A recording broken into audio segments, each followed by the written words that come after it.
Hello दोस्तों, स्वागत है आप सभी का आपके अपने YouTube channel MR world point में। एसएससी जीडी परीक्षा के लिए आपका मैथ का प्रैक्टिस सेट नंबर 2 है। इससे पहले का प्रैक्टिस सेट चैनल पर डाला जा चुका है। आप नहीं देखा तो देख लीजिए और अपनी जो आगामी परीक्षा है उसकी तैयारी का आकलन कर लीजिए। चलिए शुरू करते हैं आज का प्रैक्टिस सेट।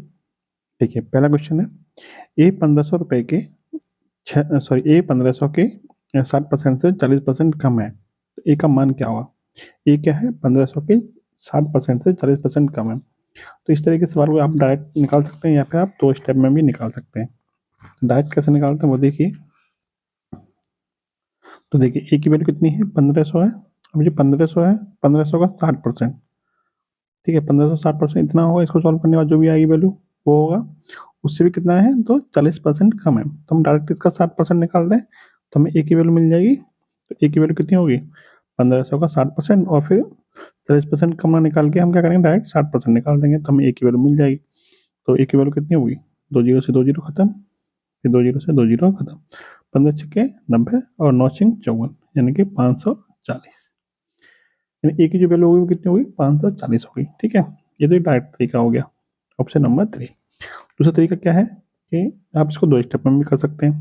जैसे जो ए की वैल्यू है 1500 का 60% निकाली पहले, तो 1500 का जो 60% होगा वो कितना होगा,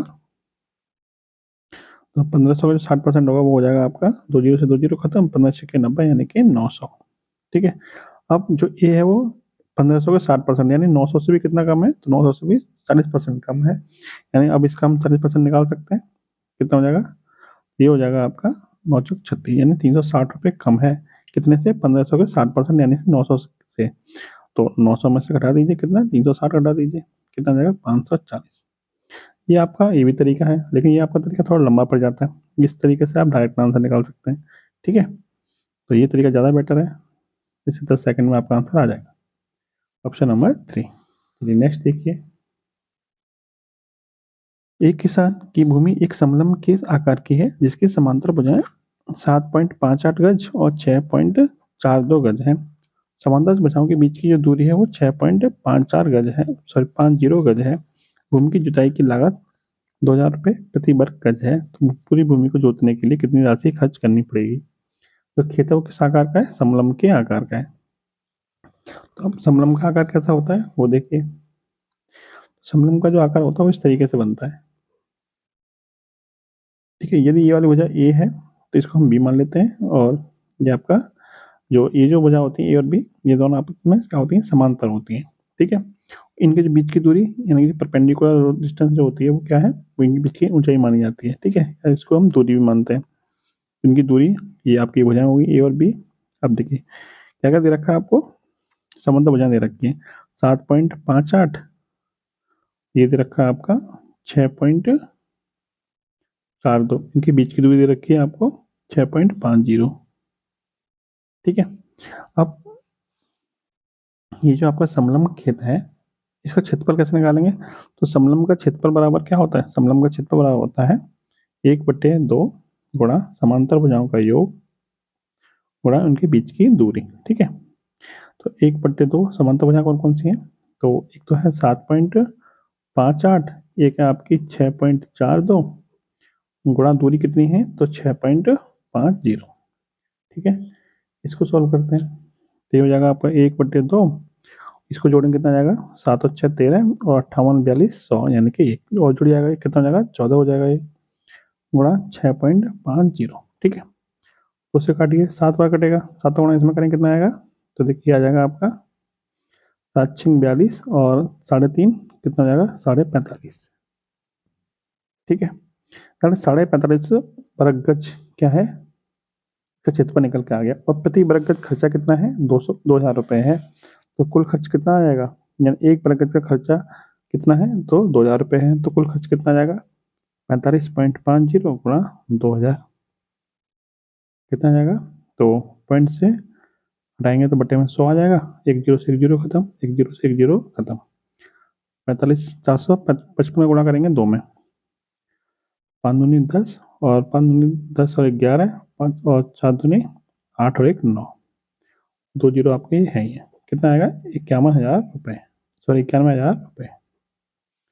ठीक है, ऑप्शन नंबर 2। नेक्स्ट देखिए। एक कलम का अंकित मूल्य 5,000 रुपये है। दुकानदार ग्राहक को 15% इसको इतना देखिए कि यहाँ पे क्या दे रखा है, अंकित मूल्य दे रखा है 5,000 रुपये और एक छूट दे रखी है आपको 15% की। मैं आपको आगे दिखाता हूँ क्या दे रखा है। आपको दे रखा है अंकित मूल्य 5,000 रुपये और एक छूट दे रखी है 15% की। ठीक है, अब आगे देखिए फिर कह रहा है कि 20% के दो क्रमागत बट्टे दे रखे हैं, यानी एक 15% दे रखी है, एक 20% की दे रखी है। फिर कह रहा है कि यदि ग्राहक कलम के लिए 4,080 रुपये का भुगतान करता है तो बी का मान बताइए। दूसरी छूट बतानी है आपको, एक छूट 15% दे रखी है, दूसरी छूट निकालनी है। दूसरी छूट दे रखी है आपको 20% की, यानी आपको बी की वैल्यू चाहिए। तो आपको पता है जो छूट दी जाती है वो अंकित मूल्य पर दी जाती है और अंकित मूल्य पर छूट देने के बाद जो हमें मिलता है वो क्या मिलता है, विक्रय मूल्य मिलता है।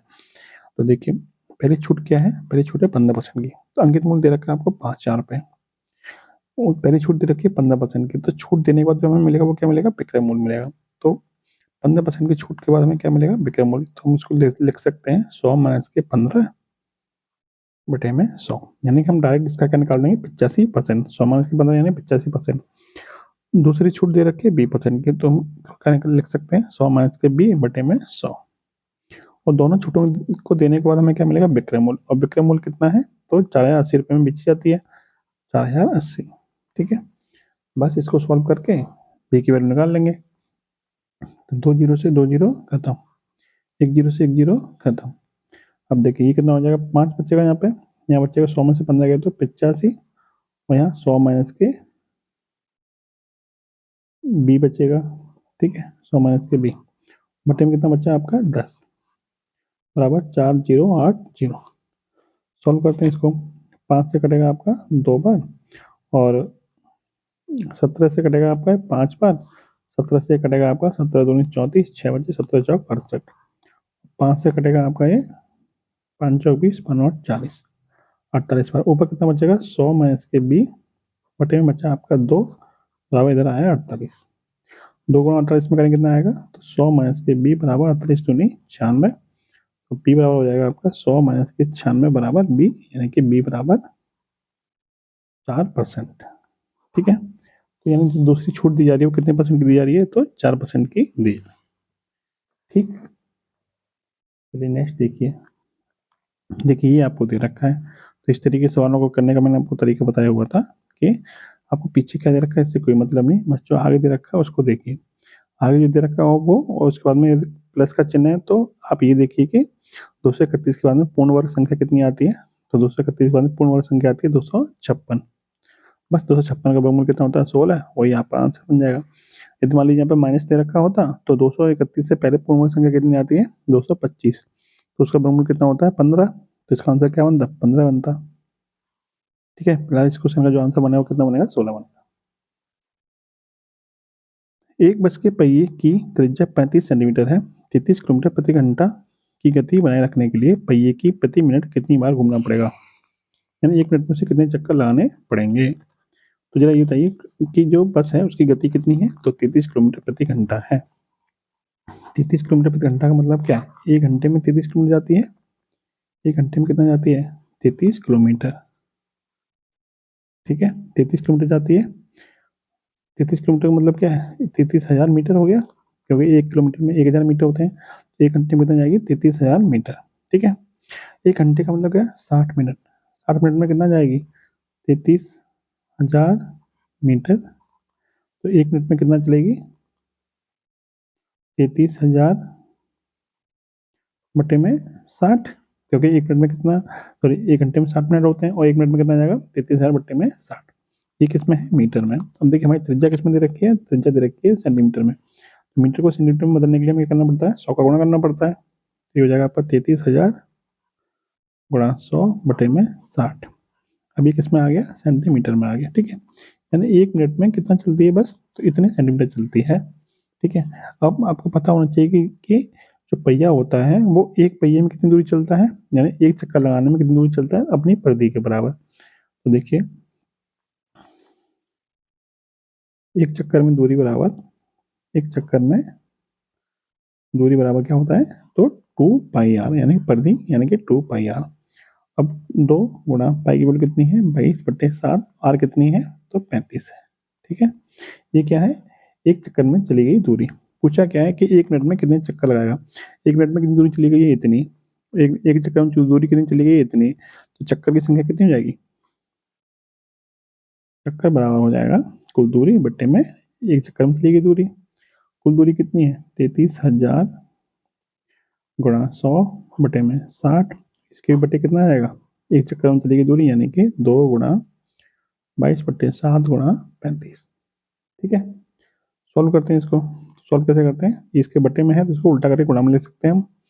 ये हो जाएगा पर 33,000 गुणा 100, और ये बटे में 7 है ये भी ऊपर चला जाएगा, बटे में कितना बचेगा फिर आपका 60 गुणा 2 गुणा 22 गुणा 35। ठीक, इसको सॉल्व करिए तो देखिए 7 से कटेगा आपका ये 5 पर, और 5 से कटेगा आपका ये 20 पर, और 2 से कटेगा आपका 10 बार, एक जीरो से एक जीरो खत्म। ठीक है, 11 से कटेगा 2 बार, 11 से कटेगा 3000 बार। ठीक है, और 6 से कटेगा आपका ये 500 बार, और 2 से कटेगा आपका ये 250 बार। ठीक है, ऊपर कितना बचा 250 ही बचा, नीचे कुछ नहीं बचा आपका। ठीक है, कितना आंसर आ गया इसका 250, ऑप्शन नंबर 2। क्लियर, चलिए नेक्स्ट देखिए। एक दुकानदार उसके स्टोर से खरीदी जाने वाली वस्तुओं पर 10% छूट देने का विज्ञापन देता है। यदि ग्राहक को 560 रुपये कीमत का सूटकेस, 90 रुपये कीमत का बैग और 50 रुपये कीमत की तौलिया खरीदने पर मिलने वाली छूट बताइए। यानी कि कितने परसेंट की छूट देता है वो, 10% की छूट देता है।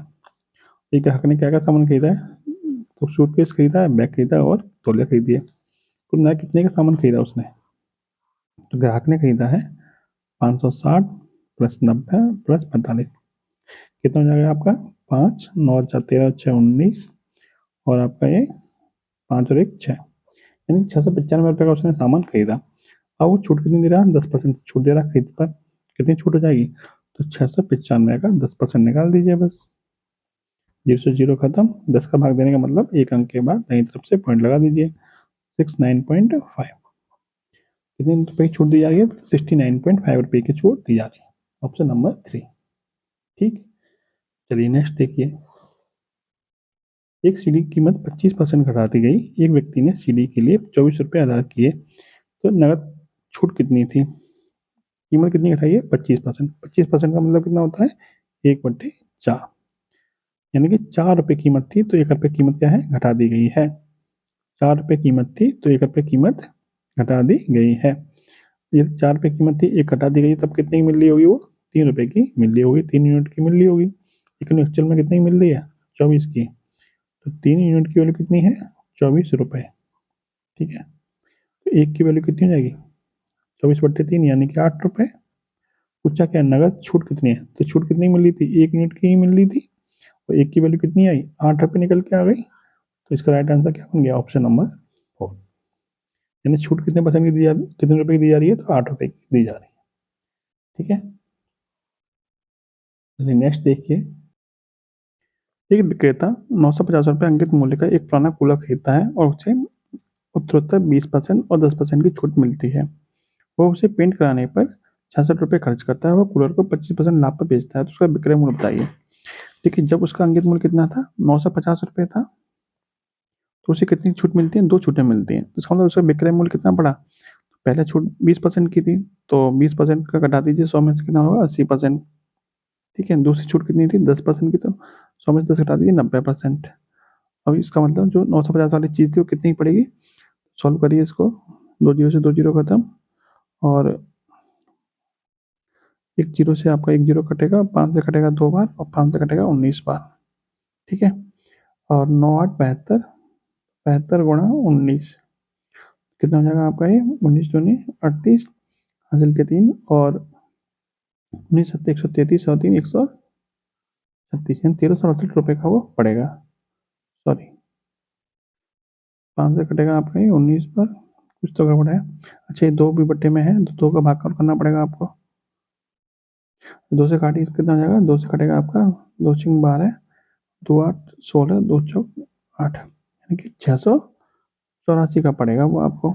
दो छूटों के बाद आप इसको डायरेक्ट भी निकाल सकते थे। 20%, 10% तो छूट किसके बराबर होती है? 28% के बराबर होती है। तो आप 950 पे 28% मतलब कि 72% निकाल दीजिए डायरेक्ट, 100 में से 28 घटा के, तब भी आपका कितना आंसर आएगा? तब भी आपका यही आता। ठीक है, 19 गुणा 72, 2 से कटेगा 36 पर, 36 गुणा 19 कितना आता है? 684 होता है। ठीक है, तो 684 होता है। क्लियर? आप इस तरीके से भी निकाल सकते हैं, इस तरीके से भी निकाल सकते हैं। ठीक है, जो ठीक लगे। अब उसने जो 950 वाली चीज़ थी वो कितने में खरीदी? 684 में खरीदी। और वो कह रहा है कि उसने 66 रुपये और खर्च किए पेंट पर। तो 684 की तो उसने खरीदी थी, उसने 66 रुपये और खर्च कर दिए पेंट पर, तो उसे कितनी की पड़ी? उसको पड़ेगी छः, छः और चार 10, छः आठ 14 और एक 15 और एक 600, छः, छः और चार 10, छः और आठ 14, 15, छः और एक 7, कितने की पड़ेगी? 750 की पड़ेगी उसे, क्योंकि 66 रुपये उसने पेंट पे खर्च कर दिए। अब कह रहा है कि वो उसे 25% के लाभ पर बेचे, तो कितना बेचेगा? तो 25% के लाभ पर बेचे तो इसका डायरेक्ट 125% निकाल दीजिए। विक्रय मूल्य बराबर क्या होता है? क्रय मूल्य प्लस लाभ, यानी डायरेक्ट 125% निकाल देंगे तो आपका विक्रय मूल्य निकल के आ जाएगा। 25 चौक 100, 25 पंजे 125। ठीक है, अब 5 गुणा इधर करिए तो ये हो जाएगा 5 का 0 पचम 25, 5 35 2 37, 37 बटे 4, 4 से भाग करिए, 4 ने 36, 7 चौक 16, 4 सत्ते 28, 4 पंजे 20, यानी कि 4 चौक 16, 3 बजे और 4 तिया 12। ठीक है, तो 937.5 ऑप्शन नंबर 1। ठीक है, इस तरीके से इसको निकालना है। चलिए नेक्स्ट देखिए। एक यदि एक परिमाण को 3:5 के अनुपात में विभाजित किया जाता है तो बड़ा भाग 75 है, तो परिमाण बताइए। बड़ा बड़ा भाग है कितना? तो बड़ा भाग है 5 यूनिट, लेकिन एक्चुअल में कितना है? 75 है। 5 यूनिट की वैल्यू कितनी है? 75 के बराबर। पूछा क्या है कि परिमाण, यानी कुल वैल्यू कितनी हो जाएगी? 3 और 5 8, 8 की वैल्यू चाहिए। तो यहाँ से 5 की वैल्यू 75 है, तो 1 की वैल्यू कितनी हो जाएगी? 75 बटे 5 यानी कि 15। तो 8 की वैल्यू कितनी हो जाएगी? 15 गुणा 5, सॉरी 15 गुणा 8 यानी कि 120। ठीक है, ऑप्शन नंबर 1। नेक्स्ट देखिए। एक मनी बैग में 1 रुपये, 2 रुपये और 5 रुपये के सिक्के हैं। यदि सिक्कों की संख्या का अनुपात 4:3:2 है और बैग में कुल धनराशि 500 रुपये है, तो उसमें दो के सिक्के कितनी है? 2 के सिक्के में कितनी राशि है? तो जरा ये बताइए, सिक्के कितने कितने के हैं? 1 का है, 2 का है और 5 रुपये का है। 1 के सिक्के कितने हैं? 1 के सिक्के 4 यूनिट है, 2 के 3 है और 5 के कितने हैं? 2।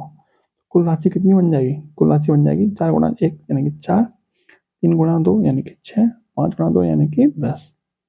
ठीक है,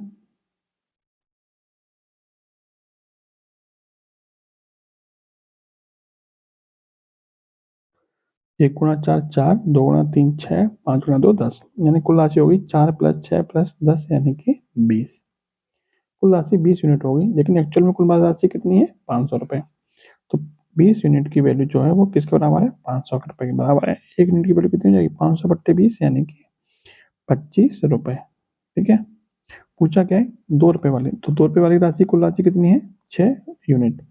तो 6 की वैल्यू कितनी हो जाएगी? 25 गुणा 6 यानी कि 150 रुपये। ठीक है, नेक्स्ट देखिए। पिछले क्वेश्चन का आंसर क्या होगा? 150 रुपये, ऑप्शन नंबर 3। 5 क्रमिक विषम धनात्मक पूर्णांक संख्याओं का औसत 9 है, उनमें से सबसे छोटा क्या होगा? 5 क्रमिक विषम पूर्णांक दे रखे हैं, इनका औसत क्या है? 9। तो जब 5 क्रमिक विषम पूर्णांक दे रखे हों, जैसे 1 2 3 4 5, ये सब क्या है? विषम पूर्णांक है। औसत दे रखा है 9। औसत का मतलब क्या होता है? जब क्रमांक संख्या दे रखी है तो औसत जो निकलता है वो बीच वाली संख्या होती है, चाहे वो क्रमांक संख्या दे रखी हो, चाहे क्रमांक विषम संख्या दे रखी हो, चाहे क्रमांक संख्या दे रखी हो। तो जो औसत होता है वो बीच वाली संख्या होती है। तो 5 संख्या है तो औसत क्या है? 9 है, तो बीच वाली संख्या कितनी हो जाएगी? 9 हो जाएगी। अब चूंकि ये विषम संख्या है तो हर एक में 2 2 का अंतर होगा। सबसे छोटा कौन सा हो जाएगा? तो सबसे छोटा, तो 2 2 का अंतर होगा, तो इससे पहले वाली कितनी होगी? 7 होगी, इससे पहले वाली कितनी होगी? 5 होगी। सबसे छोटी विषम संख्या क्या बन जाएगी? सबसे छोटी विषम संख्या बन जाएगी आपकी 5, ऑप्शन नंबर 1। ठीक। नेक्स्ट देखिए, यदि दो संख्याओं का माध्य 12 है और इन दोनों संख्याओं का अंतर 6 है तो ये संख्या ज्ञात कीजिए। माध्य 12 है और अंतर कितना है, 6 का है। तो क्या 2 और 22 में 6 का अंतर है, तो नहीं। क्या 14 और 10 में 6 का अंतर है, तो नहीं। क्या 15 और 9 में 6 का अंतर है। क्या 3 और 24 में 6 का अंतर है, तो नहीं। एक ही ऑप्शन मैच कर रहा है और इनका माध्य भी कितना है, 15 और 9 24 का आधा यानी कि 12। तो हम ऑप्शन से कर सकते हैं, ऑप्शन नंबर 3। एक फल विक्रेता 700 रुपये सॉरी एक फल विक्रेता 700 संतरे रुपये 500 के 100 संतरे की दर से खरीदता है और एक अन्य किस्म रुपये 700 के 100 संतरे की दर से 500 संतरे खरीदता है और उनको 84 रुपये प्रति दर्जन की दर पर बेचता है। तो लाभ परसेंटेज बताइए, यानी कितने रुपए का लाभ होगा। तो पहली कंडीशन में क्या करता है ये, पहली कंडीशन में ये 700 संतरे खरीदता है 500 के 100 की दर से, यानी 100 संतरे कितने में खरीदता है, 500 के। तो 100 संतरे 500 के खरीद रहा है, तो एक संतरा कितने का खरीद रहा होगा, 5 रुपए का। 500 बट्टे 100 यानी 5 रुपए का एक संतरा खरीद रहा है। ठीक है, इसने खरीदे कितने, 700 संतरे खरीदे। तो 700 कितने के हो गए, 700 गुणा 5 यानी कि 3500 रुपए के हो गए।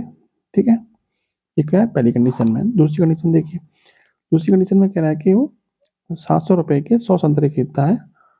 700 रुपए के 100 संतरे यानी कि 100 संतरे खरीदता है वो 700 रुपए के। तो एक संतरा कितने का पड़ गया, 700 बट्टे 100 यानी कि 7 रुपए का पड़ गया। खरीदे कितने हमने, 500 संतरे खरीदे। तो 500 संतरे कितने के पड़ेंगे, 7 गुणा 500 यानी कि 3500 रुपए के पड़ जाएंगे। ठीक है, ये दूसरी कंडीशन हो गई। अब कुल मिला के उसने 700 संतरे यहाँ पर खरीदे थे और 500 संतरे यहाँ पर खरीदे थे। कुल मिला के उसने कितने खरीदे थे, 700 प्लस 500 यानी कि 1200 संतरे खरीद लिए। कितने के, 3500 प्लस 3500 यानी कि 7000 के खरीद लिए। ठीक है, ये तो हो गया क्रय मूल्य। अब दूसरा कंडीशन देखिए आगे क्या कह रहा है। वो कह रहा है कि 84 रुपये प्रति दर्जन पर बेचता है, यानी कि जो एक दर्जन में कितने संतरे होते हैं, 12 संतरे कितने के बेचता है, 84 रुपये के बेचता है। ठीक है, तो चलिए ये बताइए कि 1200 संतरे कितने का बेचेगा, क्योंकि हमने 1200 खरीदे थे तो हमें 1200 के पास जाना पड़ेगा। तो जब 12 खरीदता है 84 के, जब 12 बेचता है 84 के, तो 1200 कितने के बेचेगा, तो इसमें हम 100 का गुणा करते हैं, तो इधर भी हमें 100 का गुणा करना पड़ेगा, यानी कि 84 100 रुपये के। ठीक है, तो जब 1200 खरीदता 12 संतरे खरीदता 7000 के और 1200 बेचता कितने के, तो 84 रुपये बेचता है। खरीदे थे कितने के थे, 7000 खरीदे थे, बेच कितने का रहा है, 84 रुपये के बेच रहा है। तो कितने का लाभ हो रहा है, लाभ हो रहा है 8400 माइनस के 7000 यानी कि 1400 का लाभ हो रहा है। ठीक है, लाभ पूछा, परसेंटेज में पूछा है, तो प्रतिशत लाभ बराबर क्या होता है, प्रतिशत लाभ बराबर लाभ बटे में क्रय मूल्य। क्रय मूल्य कितना है, 7000 गुणा 100। ठीक है, सॉल्व करते हैं इसको, 3 जीरो से 3 जीरो खत्म, 7 से कटेगा 20 बार, कितना आ गया 20%। 20% का क्या हो रहा है, उसे लाभ हो रहा है, ऑप्शन नंबर 1। नेक्स्ट देखिए, एक वस्तु को 15% की हानि पर बेचा जाता है, यदि विक्रय मूल्य दोगुना कर दिया जाए तो लाभ परसेंटेज क्या होगा। कितने परसेंट की हानि पर बेचा जा रहा है, 15% की। 15% का भिन्न रूप क्या होता है, 15% का भिन्न रूप होता है, 15% बराबर होता है 15/100 यानी कि 5 से 3 बार, 5 से 20 बार, यानी कि 3/20। ठीक है, वो कह रहा है 15% की हानि पर बेचा रहा है। तो 3/20 का मतलब क्या हुआ, 3/20 का मतलब ये हुआ कि यदि कोई 20 रुपये वाली कोई चीज़ थी तो 3 की हानि पर बेची जा रही है। कितने में बेची जा रही होगी, 17 रुपये में बेची जा रही होगी। कितने में, 17 यूनिट में बेची जा रही होगी। 20 रुपये वाली चीज़ 17 रुपये में बेची जा रही है। ठीक है, अब कह रहा है विक्रय मूल्य को दोगुना कर दिया जाए। विक्रय मूल्य कितना था, पहले 17 था, अब कितना कर दिया जाए, तो 17 का दूना यानी कि 34 कर दिया जाए। तो पूछा कि अब लाभ कितना परसेंट हो गया, तो 20 वाली चीज़ कितने बेची जा रही है, 20 वाली चीज़ बेची जा रही है 34 रुपये में। कितने का लाभ हो रहा है, तो 14 रुपये का लाभ हो रहा है। कितने पे, क्रय मूल्य पर। क्रय मूल्य कितना है, 20 रुपये है, तो 14 का लाभ कितने पे, 20 पे। कितना परसेंट हो जाएगा, गुणा कर देंगे 100 का, 20 से कटेगा 5 बार, 5 गुणा 14 यानी कि 70%। यानी कि विक्रय मूल्य को दोगुना करने पर जो लाभ होगा वो कितने परसेंट हो जाएगा, 70% हो जाएगा। ठीक है, चलिए नेक्स्ट देखिए, कुल कलमों में से 10% कलमें काली हैं, 30 कलमों में से 10% नीली हैं, बचे कलमों में से 20% लाल है। बची हुई शेष कितनी है, 648 कलमें हैं। कुल कलमें कितनी है? देखिए 10% कलमें कैसी हैं? काली हैं। कुल कलमों में से 10% क्या है? कलमें क्या है? काली हैं। आपको पता है 10% का मतलब क्या होगा? 10% का मतलब होता है 1/10। ये 10 कुल थी तो इसमें से एक क्या है? काली है। तो बची कितनी? देखिए 10 है तो कुल कलमें थी तो उसमें से एक काली है, तो बची कितनी? बची आपकी 9। ठीक है। दूसरा देखिए ये कह रहा है शेष कलमों में से 10% नीली है, तो कुल यदि 10 थी तो उसमें से नीली कितनी? एक नीली है, तो बची कितनी? बची आपकी 9। फिर कह रहा है कि बची शेष में से 20% लाल है। 20% का मतलब कितना होता है? 1/5 होता है। तो यदि कुल कलमें 5 थी तो बची कितनी? एक। एक आपकी कैसी है? लाल है, तो बची कितनी? एक, मतलब 4 बची आपकी। ठीक है। इस तरीके से आप बना सकते हैं। 10 थी, 10 में से एक काली थी, 9 बची। 10 नीली है, सॉरी 10% नीली है तो इसका मतलब 10 में से एक नीली है तो 9 बची। 20% लाल है, इसका मतलब 5 में से एक लाल है तो 4 बची। यानी यदि कुल कलम में 10 × 10 × 5 यानी 100 × 5 यानी कि 500 है, तो अब आपके पास कितनी बची होंगी? 9 × 9 × 4, 9 × 81 × 4 यानी कि 4 एकम 4 और 832, 324।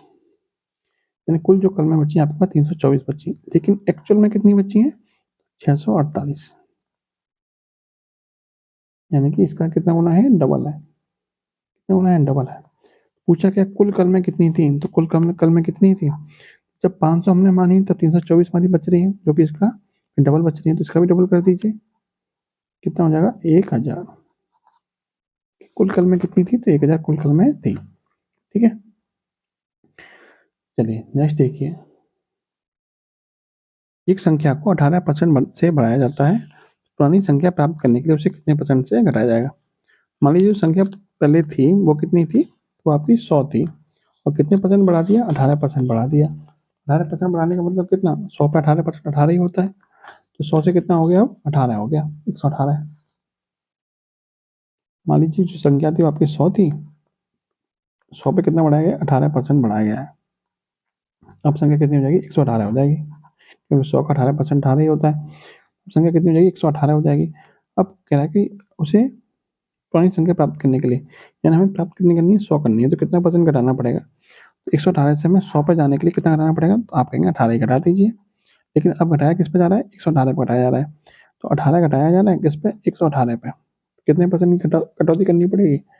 गुणा कर दीजिए 100 का। सॉल्व करते हैं इसको। तो 2 से काटिए आप, इसको कटेगा 9 बार, 2 से कटेगा 59 बार। ठीक है। और ये हो जाएगा आपका, ऊपर हो जाएगा 9 × 100 यानी कि 900 बटे में हो जाएगा 59। ठीक है। बटे में हो जाएगा 59। अब देखिए 59 का भाड़ा तो आपको आता नहीं होगा, मुझे भी नहीं आता। अब हम क्या करेंगे इसमें?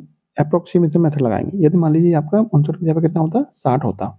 कितना होता? 59 की जगह होता 60, यानी हमने 1 की वृद्धि कर दी। 60 से कितनी बार कटेगा? 60 से कटेगा आपका 15 बार। कितना कटेगा? 15 बार। यानी जो आपकी वैल्यू आएगी, हमने क्या करें? हमने हर में वृद्धि करी है, तो जो एक्चुअल वैल्यू आएगी वो 15 से कम आनी चाहिए। तो 15 से कम ऑप्शन देखिए किसमें है? ऑप्शन नंबर 4 में है। ठीक है। 15 से कम किसमें ऑप्शन है? ऑप्शन नंबर 4 में। क्लियर? देखिए सॉरी, इसमें थोड़ा मिस्टेक है। मिस्टेक क्या है कि हमने क्या किया है? हमने ये 59 की जगह क्या किया है? 60 किया है, यानी हमने हर में वृद्धि करी है। तो हमें एक्चुअल जो आंसर आएगा वो क्या है? एक्चुअल जो वैल्यू थी 59 थी, यानी हम कम से भाग दे रहे हैं, तो कम से जो भाग दे रहे हैं तो एक्चुअल जो आंसर आएगा वो 15 से ज़्यादा आना चाहिए। मैंने आपको पहले उल्टा बता दिया था। एक्चुअल जो आंसर आएगा वो क्या होगा? 15 से ज़्यादा आना चाहिए। 15 से ज़्यादा ऑप्शन कौन सा है? आपका ये वाला है। ठीक है। ये आपका राइट आंसर नहीं होगा, ये वाला आपका राइट आंसर हो जाएगा। ठीक। 59 आपका नीचे कम था ना, तो कम कम है तो वैल्यू आपकी 15 से ज़्यादा आएगी। यदि आपका ये 60 से ज़्यादा होता तो 15 से कम आती। फिलहाल आप ध्यान रखिएगा। तो आपका ऑप्शन नंबर 2 है वो सही हो जाएगा। और यदि आप इसमें फिर 59 से भाग देंगे तो आपको टाइम ज़्यादा लगता है, आप इस तरह के मेथड का यूज कर सकते हैं। नेक्स्ट देखते हैं। दो व्यक्ति 1000 मीटर लंबे पुल के विपरीत किनारों पर खड़े हैं। यदि वे क्रमशः 20 मीटर और 5 मीटर प्रति सेकंड की गति से एक दूसरे को चलना प्रारंभ करें तो वे आपस में मिलने में कितना समय लगेंगे? पुल के दोनों तरफ खड़े हुए, पुल के बीच की दूरी कितनी है? 1000 मीटर। एक चलता है इधर से 20 मीटर प्रति सेकंड की दर से, एक चलता है इधर से 5 मीटर प्रति सेकंड की दर से। तो जब ये मान लीजिए यहाँ पे मिलते हैं, तभी ये मान लीजिए यहाँ पे मिलते हैं, तो ये यहाँ तक चलेगा, ये यहाँ तक चलेगा, तो कुल मिला के इनके द्वारा चलेगी दूरी कितनी हो जाएगी, 1000 मीटर हो जाएगी। इनके द्वारा चलेगी दूरी कितनी हो जाएगी, 1000 मीटर। और जब ये एक दूसरे के विपरीत चल रहा है, यानी जब ये इधर से चल रहा है, इधर से चल रहा है, तो इनकी सापेक्षिक चाल क्या होगी, सापेक्षिक चाल इनकी जुड़ जाएगी। सापेक्षिक चाल हो जाएगी आपकी 20 + 5 यानी कि 25 मीटर प्रति सेकंड। यानी जब एक दूसरे तरफ चलेंगे तो किस स्पीड से चलेंगे, ये 25 मीटर प्रति सेकंड की स्पीड से चलेंगे। पूछा क्या है, समय कितना लगेगा, तो समय बराबर क्या होता है, दूरी बट्टे चाल। समय बराबर होता है दूरी बट्टे चाल। दूरी कितनी है, 1000 मीटर। चाल क्या है, 25 मीटर प्रति सेकंड। 25 से भाग कर दीजिए, 25 चौक 100 यानी कि 40 सेकंड का समय लगेगा इन दोनों को आपस में मिलने पे। ठीक है, ऑप्शन नंबर 3। दो रेलगाड़ियां ए और बी हावड़ा और पटना से क्रमशः पटना और हावड़ा के लिए एक ही समय पर चलना प्रारंभ करती हैं। हावड़ा से चलती है और पटना से चलती है, एक दूसरे की तरफ चलना प्रारंभ करती है। एक दूसरे के सामने से गुजरने के बाद भी 4 घंटे 48 मिनट 3 घंटे 20 मिनट क्रमशः पटना और हावड़ा पहुंचने के लिए लेते हैं। यदि हावड़ा से चलने वाली गाड़ी की प्रति घंटा की गति कितनी है, 45 किलोमीटर प्रति घंटा है, तो दूसरी गाड़ी की गति बताइए। तो देखिए, पहले तो आप बताइए 4 घंटे 48 मिनट में कितने मिनट होते हैं, तो आप कहेंगे 1 घंटे में 60 मिनट होते हैं, तो 4 घंटे में जाएंगे 6 24 240 मिनट, 240 मिनट प्लस 48 मिनट, यानी ये हो गया आपका 288 मिनट। ऐसे ही 3 घंटे 20 मिनट में कितने मिनट होते हैं, 3 घंटे में जाएंगे 6 3 18 180 मिनट प्लस 20 मिनट कितना हो जाएगा, ये 200 मिनट। ठीक है, अब आपको क्या चाहिए, दूसरी गाड़ी की चाल चाहिए। तो जब भी इस तरह का सवाल मिले आपको, एक शॉर्ट फॉर्मूला मैं आपको बताता हूँ, वो याद रखिएगा। ठीक है, फॉर्मूला क्या है कि दूसरी गाड़ी की चाल बराबर होता है v1/v2 बराबर v1/v2 बराबर अंडर में t2/t1। v1 क्या है, पहली गाड़ी की चाल, v2 क्या है, दूसरी गाड़ी की चाल, और t2 क्या है, दूसरा समय, और t1 क्या है, पहला समय। ठीक है, इस तरीके से आपको सॉल्व करना है। तो देखिए इसे सॉल्व करते हैं। इसको थोड़ा सही करिएगा, v2/v1 बराबर t1/t2 इस तरीके से करिएगा। ठीक है, ठीक, चलिए v2 हमें चाहिए, दूसरी गाड़ी की चाल चाहिए, तो v2 रहने दीजिए, बटे में v1 कितना है, v1 है आपका 45 किलोमीटर प्रति घंटा। ठीक है, अब और अंडर में t1 कितना है, तो t1 है आपका 4 घंटे 48 मिनट, यानी कि 4 घंटे 48 मिनट का मतलब कितना था, 288 मिनट। ठीक है, 288 बटे में, और t2 कितना है, तो t2 है आपका 200 मिनट। ठीक है, 200 मिनट। सॉल्व करिए इसको, तो ये हो जाएगा आपका 2 से काटिए 144 बार, 2 से काटिए आपका 100 बार। ठीक है, तो ये हो जाएगा आपका अंडर में 144 बटे में 100, तो v2/45 बराबर 144 का वर्गमूल 12 और 100 का वर्गमूल 10। ठीक है, इसको आगे देखिए, यहाँ पे आप इसको कंफ्यूज हो रहे होंगे, तो ये आपका क्या है, ये आपका t2 है और ये आपका क्या है, t1 है। यहाँ पे आपका ऊपर v2 है, ऊपर और नीचे आपका क्या है, v1 है। क्लियर, तो v2/v1 अंडर में t1/t2।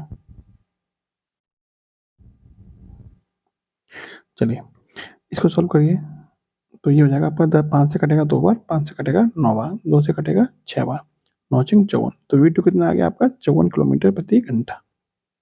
दूसरी गाड़ी की गति कितनी है, जब दूसरी गाड़ी की गति है आपकी 54 किलोमीटर प्रति घंटा।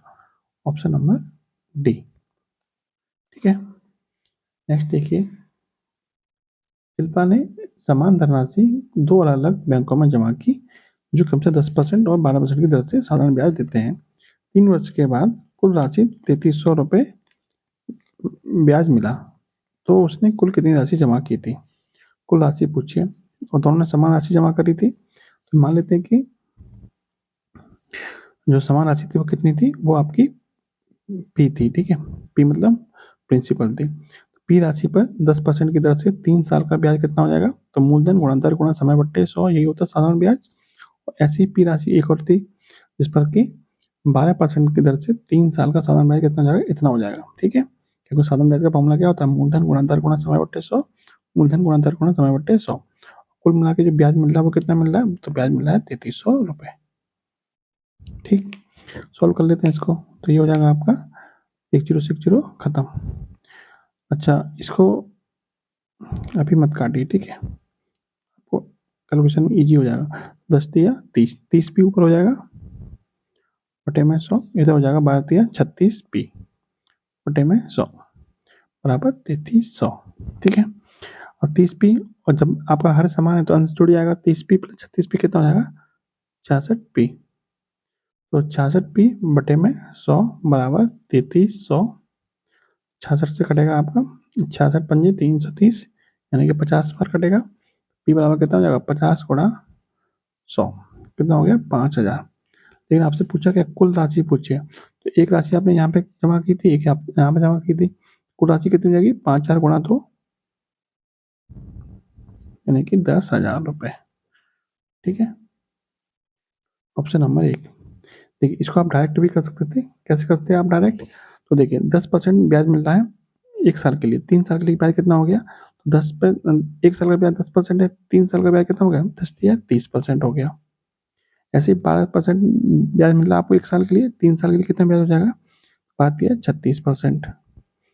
कुल मिला के ब्याज कितना मिल रहा है? 30 प्लस 36, 66% ब्याज मिल रहा है आपको। एक्चुअल में कितना मिल रहा है? तो 3300 रुपये ब्याज मिल रहा है।